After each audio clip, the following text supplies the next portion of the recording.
Buenas. El presente documento presentará un breve análisis del Decreto Único Reglamentario del Sector Educación en Colombia, en el cual se recopilan la mayoría de leyes y decretos que direccionan exactamente la educación aquí en el país. ¿Por qué se dice que la mayoría? Porque ya no se presentan, o en este documento no se presentan los artículos de la Ley General de Educación 115, la cual fue promulgada en 1994 y en la cual se dan los parámetros como deben ser la educación en el país. En esta se habla de las características de cada uno de los niveles de educación, desde el preescolar hasta la educación superior. También se habla de cuál es la educación informal y cómo debe ser la educación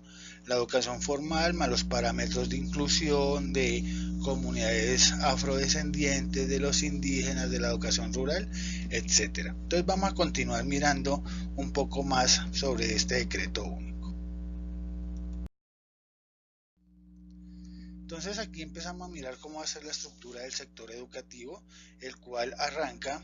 con una entidad que es el Ministerio de Educación Nacional, la cual se encarga de garantizar y promover las políticas de Estado a través de la educación y de un acceso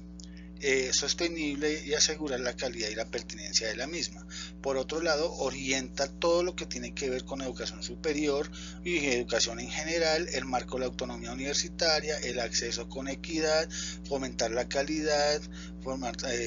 fomentando también la operación del sistema y permitiendo que se generen y se cubran las necesidades educativas que se necesitan en el país.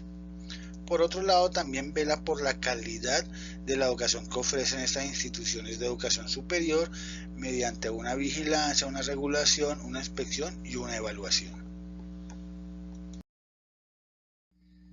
Además, para el caso de la educación superior, el Ministerio de Educación Nacional cuenta con unos fondos especiales con los cuales administra los recursos para la educación superior. Entre ellos está el Fondo de Créditos Educativos para Estudiantes de Comunidades Negras, que es un fondo en el cual se administran los recursos para promover la educación a comunidades afrodescendientes y pensando en todas las necesidades, desarrollos, proyectos y cómo hacerlos que ellos lleguen a la educación superior. Y por el otro lado está el Fondo Nacional de las Universidades Estatales, que es otro fondo con el cual se promueve y se fomenta todo lo que tiene que ver con infraestructura, calidad, aseguramiento de las universidades estatales del país. Y por último aparece el Fondo Nacional de Prestaciones Sociales del Magisterio. Esta, más que ir a la educación superior, abarca todo lo que tiene que ver con el magisterio, desde preescolar hasta educación superior, y este tiene un reglamento especial en relación a las prestaciones sociales que tienen los demás trabajadores. Ahora bien, el ministerio también cuenta, a excepción de los fondos especiales que tiene, con unos órganos o entidades que hacen la asesoría y la coordinación del sector, sobre todo en educación superior, como lo son el Consejo Nacional de Educación Superior, CESU, que esta lo que se encarga es de promover y de fomentar todos los procesos que se hagan a nivel de educación, en la planación de planes curriculares, del fomento de las instituciones, de cuidar y vigilar el trabajo de las instituciones de educación superior, aprobar o desaprobar el desarrollo de nuevas instituciones de educación superior. Tenemos también el Consejo Nacional de Acreditación, CNA, que es el que se está encargando actualmente de todo lo que tiene que hacer con vigilancia, evaluación y aseguramiento de la calidad de las instituciones de educación superior. Ella es la encargada de dar los registros calificados de los programas que dictan las instituciones de educación superior, de evaluarlos y darle la acreditación de alta calidad que se está exigiendo ahorita para la mayoría de los programas, y es la que hace el proceso para que las instituciones de educación superior consigan el certificado institucional de alta calidad, lo cual garantiza que se están haciendo procesos de calidad, que los programas son acorde a las necesidades del país, que los estudiantes que están formando ahí están recibiendo contenidos de calidad, se están formando para los nuevos retos que se están presentando a nivel de empresa y laboral, y Esto es lo que hace el Consejo Nacional de Acreditación. Aparece también la Comisión Nacional Intersectorial de Aseguramiento de la Calidad de Educación CONACES, que casi que que hace el Consejo Nacional de Acreditación, ella busca el aseguramiento de la calidad. Más que hacer evaluación o hacer seguimiento, ella empieza a plantear las temáticas, los ítems, los puntos con los cuales se debe asegurar la calidad en educación dentro de las instituciones de educación superior, y sobre todo cuál va a ser su relación entre lo que producen las instituciones de educación superior y el contexto donde están haciendo las aplicaciones de esa formación. Aparecen los comités regionales de educación superior. Cree que estos van más enfocados hacia las regiones para apoyar a CONACES y al CNA. Entonces estos comités regionales son pequeñas entidades que a partir de grupos, por ejemplo el Caribe, la zona andina, los llanos, empiezan a transmitir lo que dice la Comisión Nacional de Aseguramiento, lo que plantea el Consejo Nacional de Acreditación, lo que hace el CESU, y empiezan a hacerlo conocer en las regiones. Es como llevar lo macro. Y aparecen las juntas nacionales de educación, que son las juntas que a nivel local van a transmitir y van a interpretar lo que están haciendo los comités regionales de educación, y lo van a transmitir a los conjuntos un poco más pequeños, ahora sí lo micro del proceso educativo. Generalmente estas juntas nacionales van pegadas a regiones un poco más apartadas, la parte rural y todo este tipo de elementos.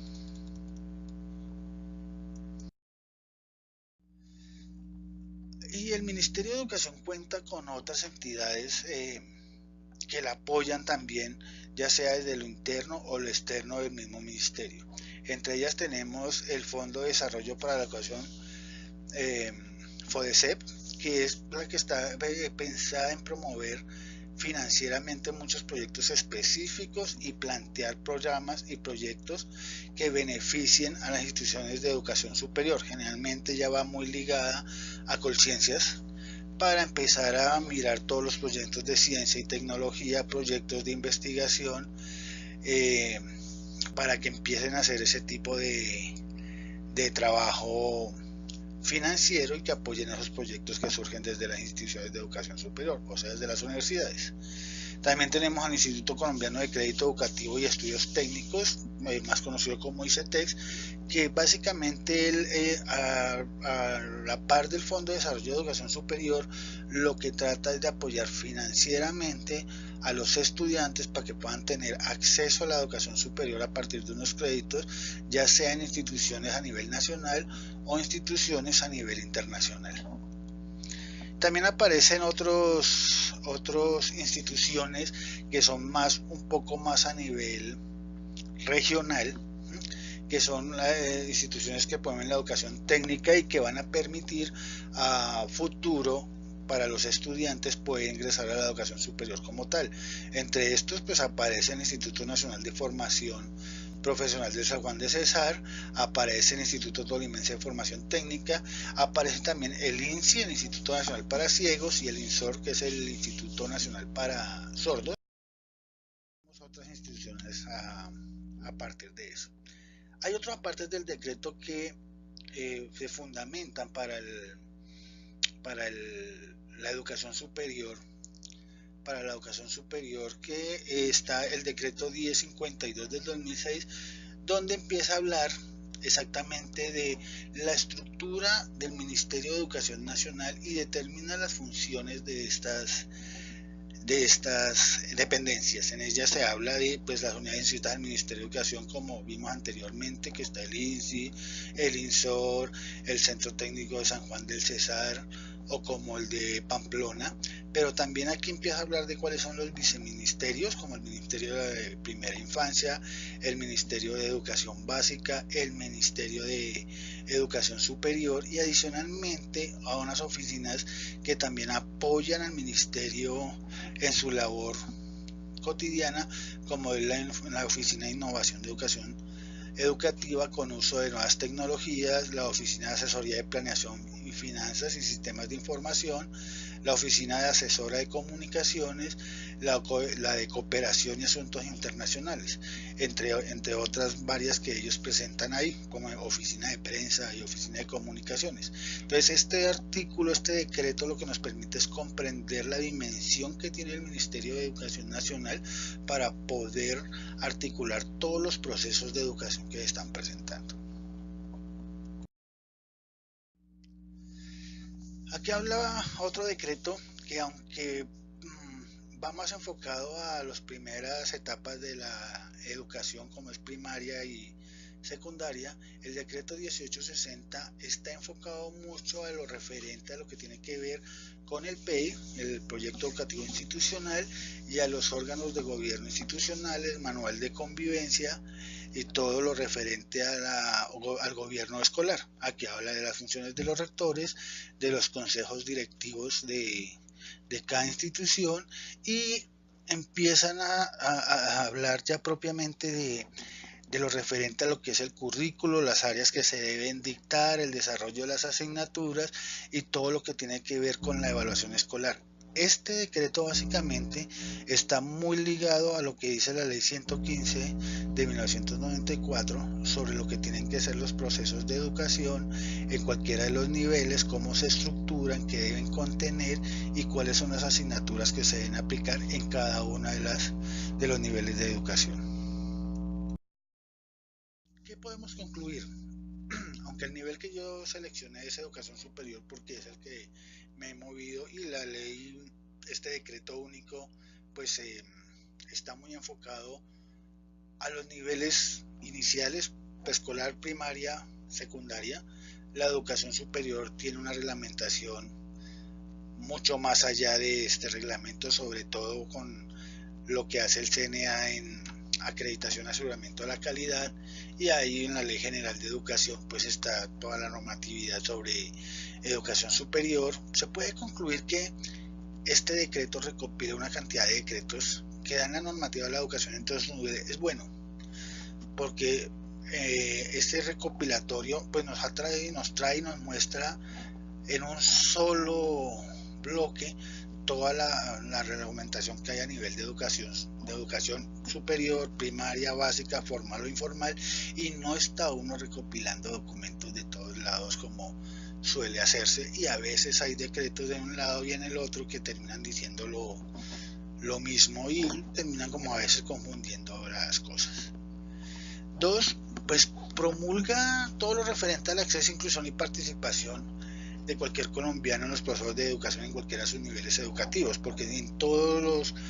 decretos y leyes que aparecen aquí hablan de cómo debe ser la participación, cómo debe ser el acceso, que tiene que ser un acceso equitativo para todo el mundo. Habla de la inclusión, porque tiene los decretos que hablan sobre la inclusión sin importar el nivel. Tenemos todo lo referente a las comunidades afro, a las comunidades indígenas, a todo lo que es el campesinado, y que esto debe ser paralelo para todos los niveles de educación, no solamente educación superior o básica primaria, sino para todos los niveles de educación.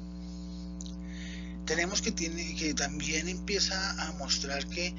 es un derecho la educación en el país, y aquí empiezan a mostrar sobre todo que muchas de las leyes hablan del acceso, de la continuidad, de la calidad que deben proceder los procesos de educación en el país, y que están consignados en la Constitución Nacional del país. Entonces, todos esos derechos que tenemos nosotros, aquí este decreto único ha permitido que sí podamos ver que la educación es un derecho y no una especie de negocio, sino que hay una serie de normas que permiten que ese derecho se cumpla con accesibilidad, con calidad, con permanencia dentro del proceso educativo. Y para finalizar, que este documento me parece que es un documento que es un gran apoyo normativo a la ley 115 de 1994, que conocemos como la Ley General de Educación, ya que aunque en la ley general lo que nos dan son unos grandes rasgos de cómo debe ser la educación, cuáles son los componentes en la educación en cualquiera de nuestros niveles, que también la educación informal no se la inventaron al aire, sino que hay la ley general promueve ese tipo de educación informal, cómo debe ser la formal, cuáles son los elementos que hacen parte de todo este proceso educativo, cuáles son, qué son las juntas, qué son las directivas, cuáles son las funciones de los estamentos que están dentro de la gobernabilidad educativa, pero la ley general da eso muy por encima. Es decir, me dice que la educación superior, por ejemplo, me dice cuáles son los actores de un proceso de educación superior, cómo debe ser la evaluación, pero ya aquí en lo normativo lo que hace este decreto único es presentarme ahora sí las leyes que le están apuntando a que la Ley General de Educación se vaya a ir cumpliendo paso a paso. Muchas gracias.